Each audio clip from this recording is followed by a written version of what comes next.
अरे छोटू, सर काय ऑर्डर आहे आपली? अरे वा, मराठी पण येते. दादा आपण महाराष्ट्रामध्ये राहतो, मराठी भाषेचा गर्व असलाच पाहिजे. हा खरंय. आणि ऐक ना, आपल्याला 2 sandwich, 1 burger, 2 half noodles parcel कर. आणि हा थोडं लवकर बर का. दादा 5 मिनिट. अरे वेटर, बिल घे ना.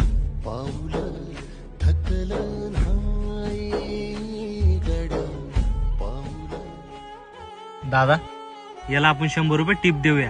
आणि सध्या पण सोशल मीडियाला ट्रेंड चालू आहे, गरीबाला पैसे द्यायचे आणि व्हिडिओ व्हायरल करायचे. अरे हे राहू दे तुला टिप. नाही नको दादा. खरंच नकोय का व्हिडिओ काढतोय म्हणून लाज वाटते? लाज नाही दादा, आई वडिलांची शिकवण आहे. कष्टाचं कधी सोडायचं नाही आणि फुकटचं कधी घ्यायचं नाही. अहो हात झिजून कमवलेलं कधीच सरत नाही आणि हात पसरून कमवलेलं कधीच पुरत नाही. खूप कमी वयात खूप काही शिकण्यासारखं बोलतोस.